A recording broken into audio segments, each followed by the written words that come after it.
Wakil Sekretaris Dewan Syuro Partai Kebangkitan Bangsa Maman Imanul Haq Kamis pagi menampik adanya kesepakatan antara Muhaimin Iskandar dan Erick Thohir soal kursi Cawapres Prabowo Subianto. Menurut Maman, nama Muhaimin Iskandar adalah nama tunggal yang diajukan PKB sebagai Cawapres Prabowo hingga saat ini. Namun ia menyebut finalisasi Capres dan Cawapres dari Koalisi Kebangkitan Indonesia Raya akan dilakukan pada bulan September nanti. September itulah yang akan menjadi jawaban.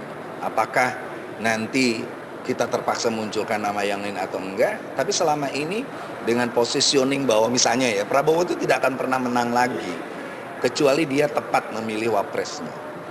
Kita tahu bahwa dua kali dia ini wapresnya yang justru calon wakil presidennya yang bermasalah. Prabowo-nya tinggi.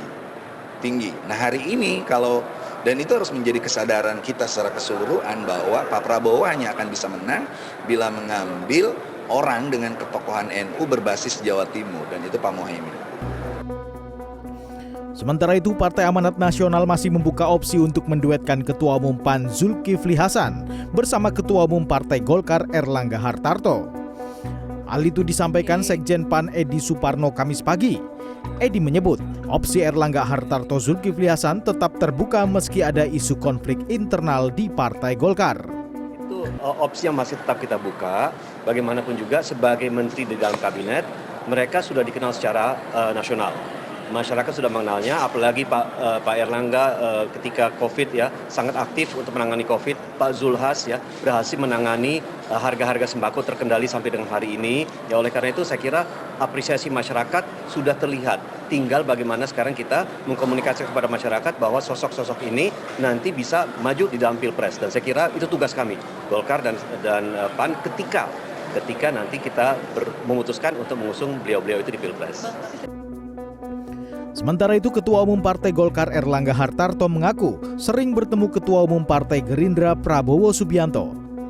Hal ini disampaikan Erlangga di Kompleks Istana Kepresidenan Jakarta pada Kamis siang. Namun Erlangga tak merinci kapan saja pertemuan itu dilakukan. Kemarin Rakernasnya kan solid.